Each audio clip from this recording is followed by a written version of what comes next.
This is Orson Welles, speaking from London.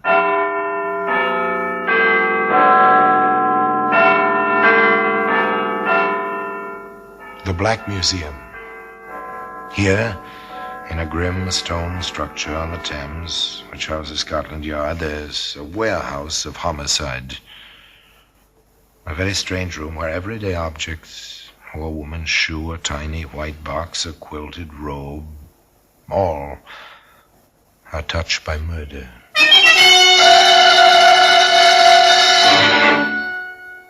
You take this raincoat. It's a familiar object, waterproof cloth, rayon lining, collar. You can turn up against stormy weather. Here in London, it's called a Macintosh. But you wouldn't wear this raincoat. Odd, isn't it, Inspector? The way it was tucked around that poor woman? And partially burned, as if someone had tried to destroy the evidence. Well, it is evidence, sir. But against whom? I'm not sure yet. But this raincoat, Sergeant, this raincoat will hang someone. You can depend on it. Today, that raincoat can be seen in a very special position in that very curious room in Scotland Yard, which is known as the Black Museum.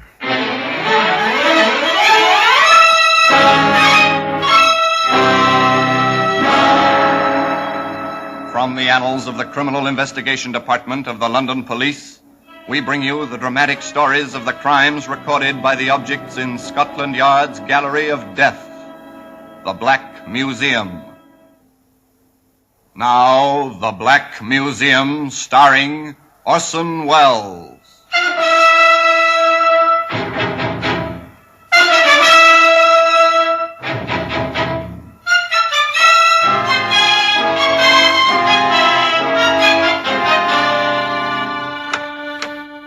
Here we are in the Black Museum, Scotland Yard's museum.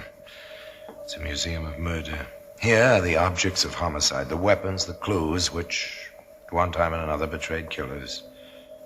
They've been collected over 100 years.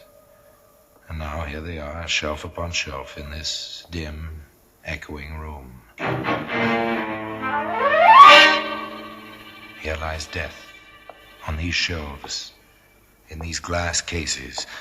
Just for instance, in this case, simple mallets. Just the sort of thing a suburbanite might use in his garage or his shop working at wood carving on a quiet weekend.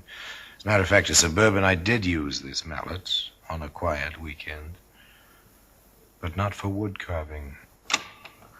The raincoat. There we are. Stained, charred, too, around the edges. Isn't anything you'd like to handle for very long, but there's a story attached to it. A story that begins in the kind of place you immediately associate with absolute silence. No, not a graveyard, a chess club. It is silent, isn't it? And into this silence of concentration, there intruded... London City Chess Club. Is Mr. Agard there? Sorry, sir, I haven't seen him yet. This is the steward of the club. May I take a message? We're expecting him. I see. My name is Chamfer. My address is 46 Edison Mews East. He knows. We've had some contact by way of Agard's insurance business. Yes, sir. And the message? I want to see him about a policy. Tell him it's rather urgent. I want him at my house tomorrow evening at 7:30 sharp. Very well, sir. I'll tell him as soon as he gets in. Mr. Agard, sorry to disturb you, sir. Just a moment, steward. There. Now, your move. Now, steward. A most important telephone message for you, sir. Came in about half an hour ago before you came in. Otherwise, I would never have disturbed you. From a Mr. Chamfer, sir. Chamfer. Strange name. Oh, yes. Yes, perhaps I do know him. May I have the message, steward? That was all. That was all until the next evening. A little bit after 7 o'clock on a streetcar, this quiet little insurance salesman, John Agard, said to the conductor of the streetcar, I beg your pardon. Does this car take me to Edison Mews East? I've never been out there before, you see. I'm not quite... Yes, you're all right, mister. Take you about 20 minutes from here. Oh, thank you very much. I'll call it out for you if you like. Oh, yes, thank you again. Thank you very much.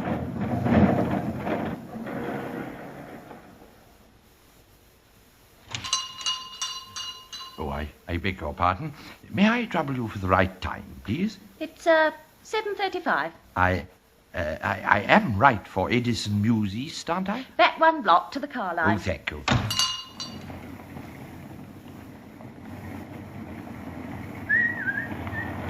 I beg your pardon, Constable. Yes, sir? I am looking for a Mr. Chamfer.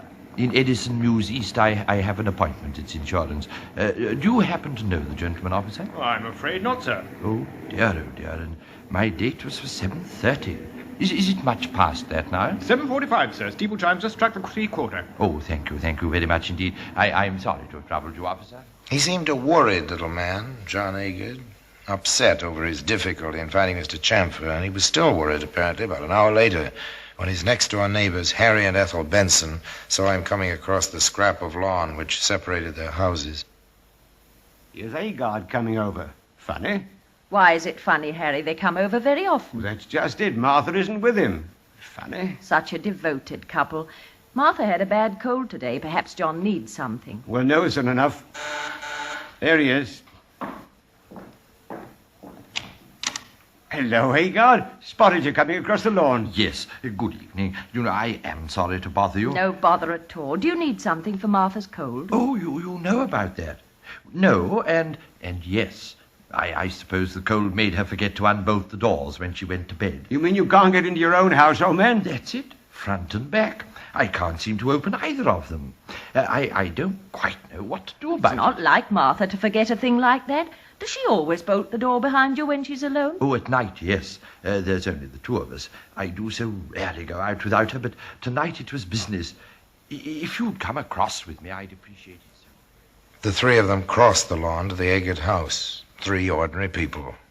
An insurance agent, a bank clerk's wife. The wife said... Let me try the front door, just for luck. John Agard said... It won't help her. I've tried several times. The woman tried it. That's a bit strange. I could have sworn. It happens lots of times. The lock gets stuck. It's really open, and you think it's locked, and it just won't work. Well, now you're here. Won't you stop in for a moment? What with Martha's cold and all the... she'll like to see you. Come in, please.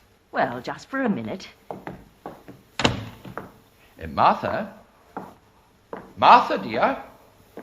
The Bensons are with me. Martha! Oh, my... Good Lord. Martha. Oh!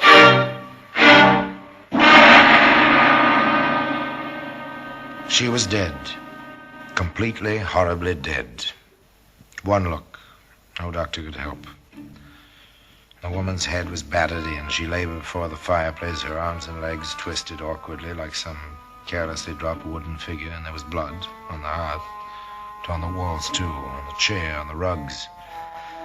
And tucked around the body, as you tuck a blanket around a child, was a raincoat. Let me go over this once more, Mr. Agard. Of course, Inspector, if you think it'll help. Details very often help. You say you left here just before 7, took a trolley to Edison Mews, but you couldn't find the address or the man who'd called you, even asked a constable on the beat. Then you returned home to what you found. That is correct, sir. And your wife was alive when you left home. Oh, of course. That was about 7:15. The boy who delivers milk says he saw her in the kitchen through the window about that time. The newsboy says he tossed the evening paper at the front door about 6:30, but saw no one.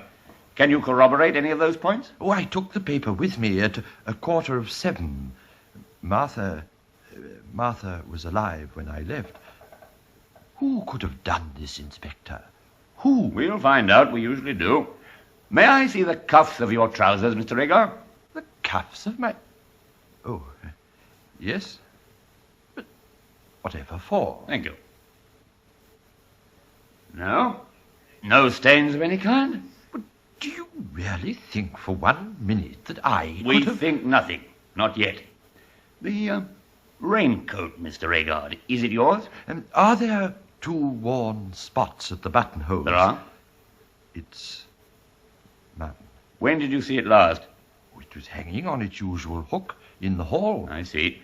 Thank you, Mr. Agard. That's about all for now. That's about all for now. But not nearly all. The experts were at work. Somewhere, somehow, the tiny thread which would lead to the heart of the tangle would be found. In a quiet office in Scotland Yard, Inspector Mason discussed the experts' reports with Sergeant Crandall. It couldn't have been robbery. Agard reports nothing missing. Agard reports a lot of things, including a mysterious telephone call that took him on a wild goose chase. During which he seems to take good care to leave a clear trail of his own movements. She was seen alive between 6:30 and 6:45. Agard was in the tobacco shop at 7:35. The girl who works there remembers him. He probably took good care she would. Beyond a doubt he did that. But he couldn't have battered her to death after 6:45, cleaned up, destroyed whatever he was wearing, and still be in that shop at 7:35. Or made that trolley car a few minutes after 7. Exactly. Which leaves us, Inspector? With the raincoat. It's odd, isn't it, Inspector? The way it was tucked around that poor woman. And partially burned, as if someone tried to destroy the evidence. Well, it is evidence, sir. But against whom? I'm not sure yet. But this raincoat, Sergeant, this raincoat will hang someone. You can depend on it. That was all they had. The raincoat. Inspector Mason thought about it. It was tucked around her just as if someone who loved her were taking care of her. There was a thread. It seemed the only thread. Where did it lead? Where could it lead? Where could any of it lead? John Agard, you're under arrest, and you'll be later charged with the murder of your wife, Martha. It is my duty to caution you that anything you may say... Today, that raincoat can be seen in a very special position in that very curious room in Scotland Yard, which is known as the Black Museum.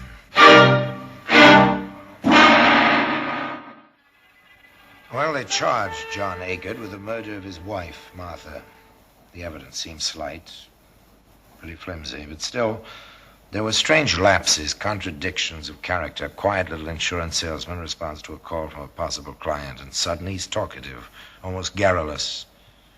He establishes himself at definite places at definite times with total strangers, all of whom can be checked quite easily by the police. The possible client is non-existent. And then, of course, there was the raincoat. From the very beginning, the prosecutor for the Crown made it clear that a great deal of his case rested on that raincoat. And if the prisoner did commit this murder for apparently no reason, he deserves the full punishment. Much will be made of the quiet life he led with his wife. Much will be made of the fact that no telltale trace of blood was found on him or his clothing. But I say to you, and we hope to prove this to your satisfaction, that this woman could have been beaten to death by someone wearing only the raincoat, which we will place in evidence. Now, who, ladies and gentlemen of the jury, could have approached Martha Agard naked save for that raincoat, except her husband, the prisoner, John Agard? Moreover, as you will see, the police officer... There was more of the same, much more. Counsel for the Crown was out to make an impression, no doubt about that. But then, so was counsel for the defense. My colleague has already admitted that no trace of blood was found upon my client, although from the condition of the body and the room it would seem impossible that the killer could have escaped the touch of it. Then again, there was no time. John Agard could never have committed this crime, performed the necessary ablutions, and been where he was definitely seen between 6:45, when his poor wife was last seen alive by a third party, and 7:05, the moment when my client spoke to the trolley conductor. But far, far more important is the relationship between my client and his poor wife, a relationship of love, of understanding, of the perfect companionship of declining years. For that reason alone, I submit my client could never have committed the crime with which he stands charged today.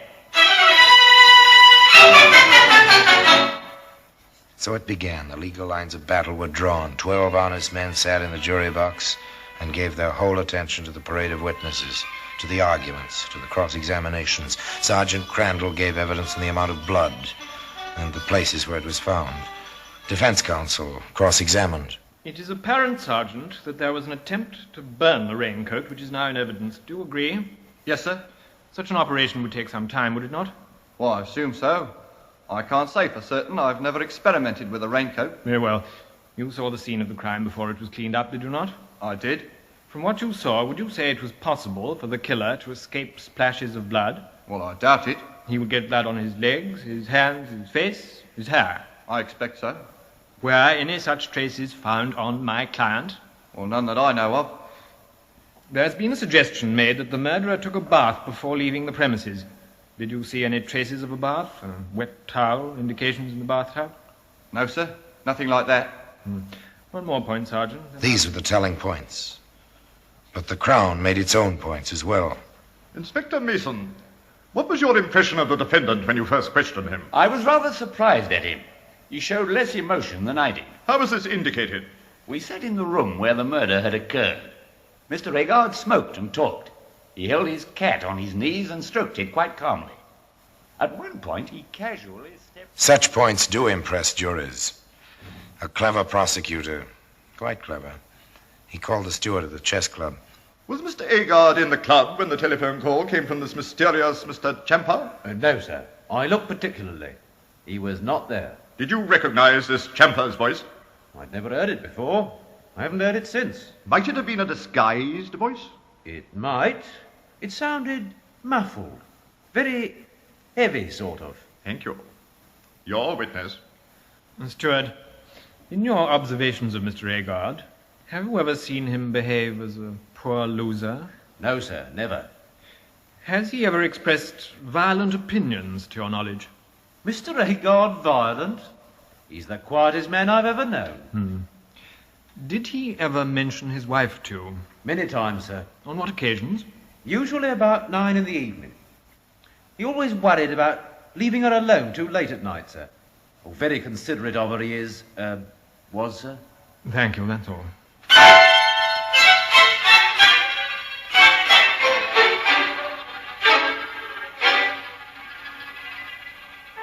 There it was, all they had. An elusive case.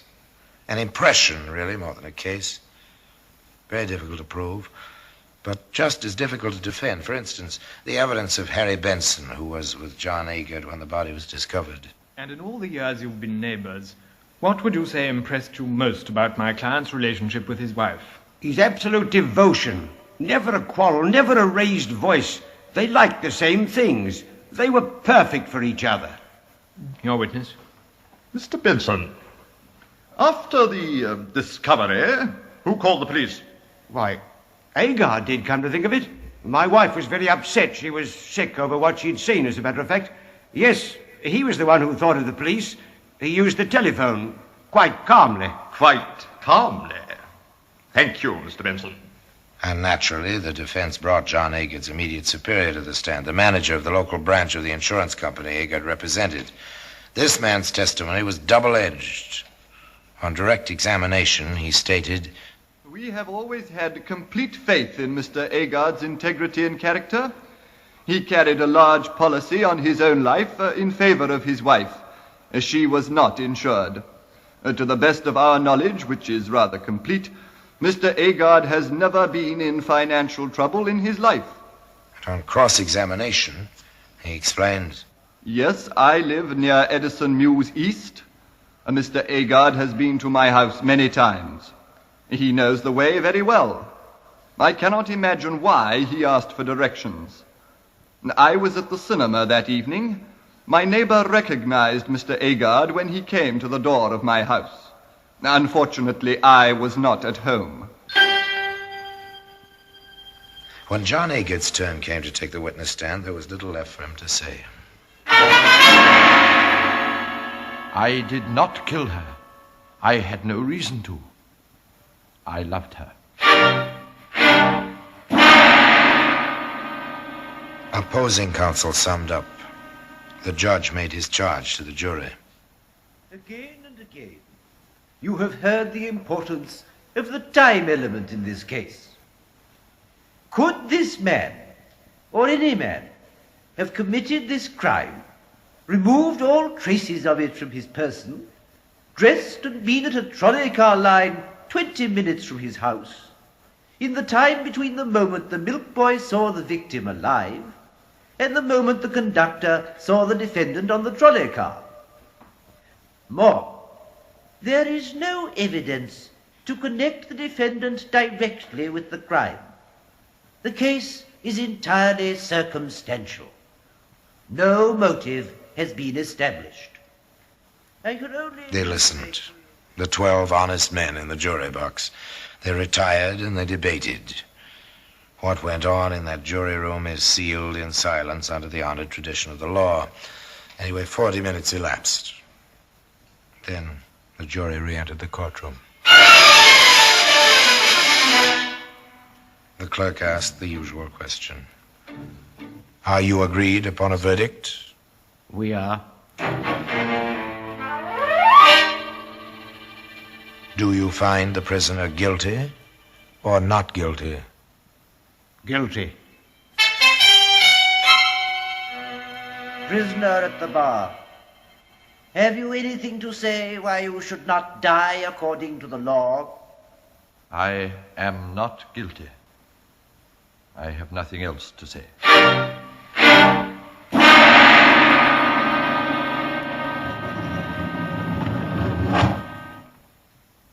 You're looking well, John. They treat me well. I had a shock yesterday. The governor of the prison came here. He said 8 o'clock in the morning, Monday the 16th. Don't worry, John. It will be put over. The appeal? It's being studied. The court won't rule for another month at least. They'll grant a stay of execution. A month. Another month. A month.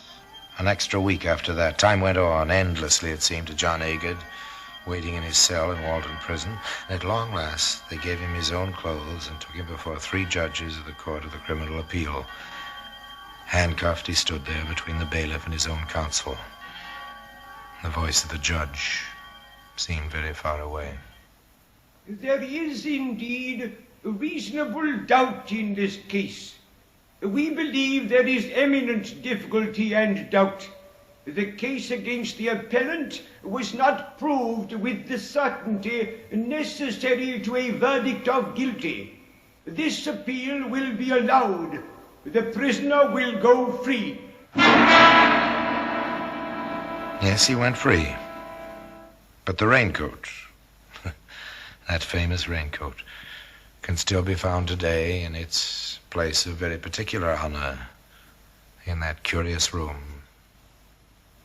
known as the Black Museum. So, Inspector Mason was wrong, wasn't he? The raincoat didn't hang anybody after all. John Agard went free, and for the first time in the history of English law, a conviction for murder was set aside for reasonable doubt. Now, what happened to John Agard? He lived out his life. Just 2 years after his release, he died. Some say of loneliness in Liverpool, a broken, weary old man. I've seen his grave in Liverpool, and I've seen the raincoat, that famous, enigmatic raincoat, in its place of particular honor, in that strange room in Scotland Yard, known as the Black Museum. And now, till we meet again in the same place for another story of the same kind, I remain as always obediently yours.